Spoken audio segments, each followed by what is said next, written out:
Hi friends, നമുക്കിന്നൊരു healthy റെസിപ്പിയുടെ video കണ്ടാലോ? അതായത് നമുക്ക് ലഞ്ച് ബോക്സിലേക്കൊക്കെ കുട്ടികൾക്ക് കൊടുത്തയക്കാൻ പറ്റുന്ന ഹെൽത്തി ആയിട്ടുള്ള ഒരു റൈസ് റെസിപ്പിയുടെ വീഡിയോ ആണ് ഞാനിവിടെ നിങ്ങളായിട്ട് ഷെയർ ചെയ്യുന്നത്. ഇപ്പം നമുക്ക് എല്ലാവർക്കും അറിയാം മൈക്രോഗ്രീൻ എങ്ങനെ നമുക്ക് വീട്ടിൽ തന്നെ തയ്യാറാക്കി എടുക്കാം എന്നുള്ളത്. അപ്പോൾ മൈക്രോഗ്രീൻ തയ്യാറാക്കാനുള്ള വീഡിയോ യൂട്യൂബിൽ തന്നെ കുറേ വീഡിയോസ് ഉണ്ട്. അപ്പോൾ അറിയാത്തവരുണ്ടെങ്കിൽ നിങ്ങൾ അതൊന്ന് നോക്കുക, എങ്ങനെയാണ് മൈക്രോഗ്രീൻ ചെയ്തെടുക്കുക എന്നുള്ളത്.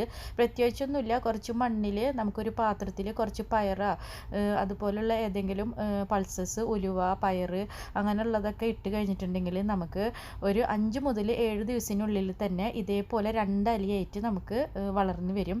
അപ്പോൾ ഇങ്ങനെയുള്ള പരുവത്തിൽ നമുക്ക് ഇതിങ്ങനെ മുറിച്ചെടുത്തിട്ട് നമുക്ക് ഇത് തോരനുണ്ടാക്കാം, അതേപോലെ റൈസിൽ ചേർക്കാം. അതേപോലെ തന്നെ നമുക്ക് മുട്ട നമ്മൾ പൊരിക്കുന്ന സമയത്തും നമുക്ക് ഇത് മൈക്രോഗ്രീൻ നമുക്ക് ചേർക്കാം. ഇതുകൊണ്ട് നമുക്ക് പല ഡിഷസും നമുക്ക് ഉണ്ടാക്കാം. അപ്പോൾ നമുക്ക് ഇത് വീട്ടിൽ തന്നെയാണ് നമ്മളിത് തയ്യാറാക്കി എടുക്കുന്നത്. അതായത് നമ്മൾ വീടിനകത്ത് തന്നെ വെച്ചിട്ട് നമുക്ക് മൈക്രോഗ്രീൻ വളർത്തിയെടുക്കാം, നമ്മൾ പുറത്തൊന്നും വെക്കണ്ട. അതേപോലെ തന്നെ നമുക്ക് മണ്ണില്ലാതെയും ഇത് ചെയ്തെടുക്കാം കേട്ടോ. മണ്ണില്ലാതെ തന്നെ നമുക്ക് വീടിനകത്ത് മൈക്രോഗ്രീന് ചെറിയ ചെറിയ പാത്രത്തിലോ പോട്ടിലോ ഒക്കെ നമുക്ക് ഇതേപോലെ പയറിലയും ഒക്കെ നമുക്ക് ചെയ്തെടുക്കാം. അപ്പോൾ നമുക്ക് ഇപ്പോൾ ഇവിടെ ഇല ഞാനിപ്പോൾ ഇവിടെ പറിച്ച് മുറിച്ചെടുത്തിട്ടുണ്ട്. ഇനി നമുക്ക് വേണ്ടത് ചോറ് തയ്യാറാക്കാനായിട്ട് ഞാനിപ്പോൾ ഇവിടെ കുറച്ച് മുട്ട എടുത്തിട്ടുണ്ട്. അപ്പോൾ മുട്ടയൊക്കെ നിങ്ങളുടെ ഇഷ്ടത്തിനനുസരിച്ച് നിങ്ങൾ എടുക്കുക. ഞാനിവിടെ ഒരു 5 മുട്ട എടുത്തിട്ടുണ്ട് കേട്ടോ.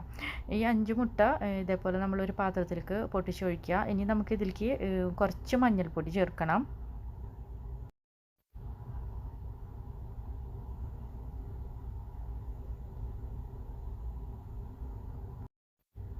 ഒരു 1/4 ടീസ്പൂൺ അളവിലാണ് ഞാനിവിടെ മഞ്ഞൾപ്പൊടി ചേർത്ത് കൊടുക്കുന്നത്. പിന്നെ ഉപ്പ് നമ്മുടെ ടേസ്റ്റിനനുസരിച്ച് ചേർത്ത് കൊടുക്കുക. പിന്നെ ചെറിയ ഉള്ളി അരിഞ്ഞത് ഞാനിവിടെ ചെറുതായിട്ട് അരിഞ്ഞിട്ട് അതൊരു 5-6 ചെറിയ ഉള്ളിയും കൂടി ചേർത്ത് കൊടുക്കുന്നുണ്ട്. പിന്നെ 1 ടീസ്പൂൺ അളവിൽ ഉണക്കമുളക് ചതച്ചതും കൂടി ഞാനിവിടെ ചേർത്ത് കൊടുക്കുന്നുണ്ട് കേട്ടോ.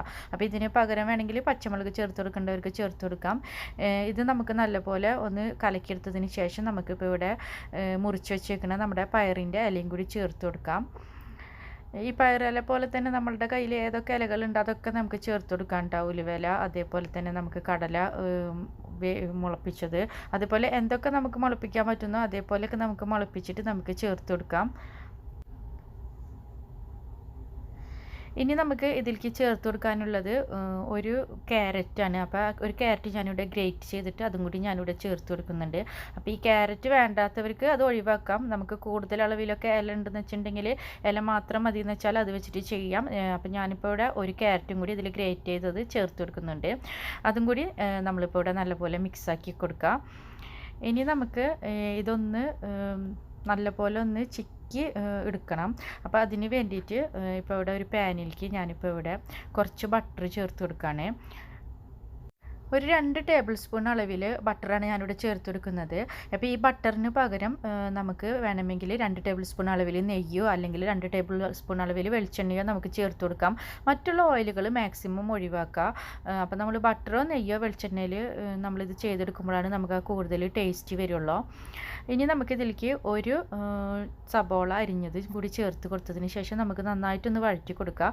അപ്പോൾ ഇവിടെ മുട്ടയിൽ ഉപ്പ് ചേർത്തിട്ടുള്ളത് കൊണ്ട് നമുക്ക് ഈ സബോള വഴന്ന് കിട്ടാൻ വേണ്ടിയിട്ട് ഞാൻ പിന്നെ വേറെ പ്രത്യേകം ഉപ്പൊന്നും ചേർക്കുന്നില്ല കേട്ടോ.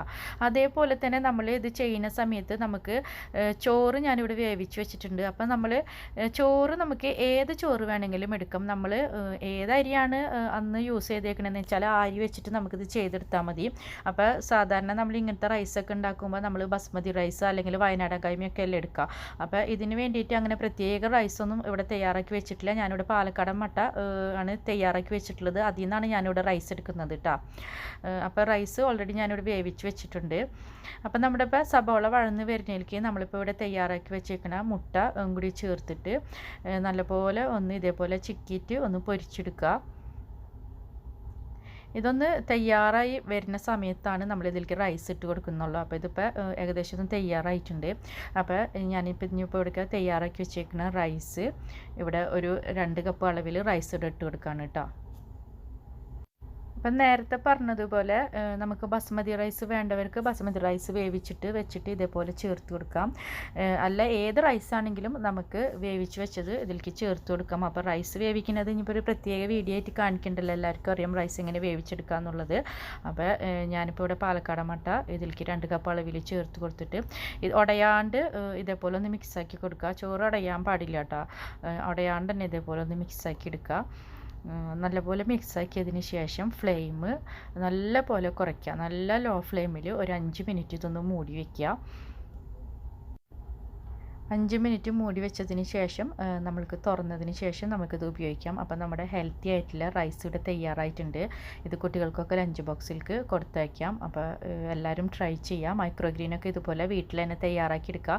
നമുക്ക് 5 ദിവസം മുതൽ 7 ദിവസത്തിനുള്ളിൽ തന്നെ നമുക്കിതുപോലെ ഇല പൊട്ടിച്ചിട്ട് നമുക്ക് തയ്യാറാക്കി എടുക്കാൻ പറ്റും. അപ്പോൾ എല്ലാവരും ട്രൈ ചെയ്യാം. നമുക്ക് വീണ്ടും പുതിയൊരു വീഡിയോയിലൂടെ പുതിയൊരു റെസിപ്പിയിലൂടെ കാണാം.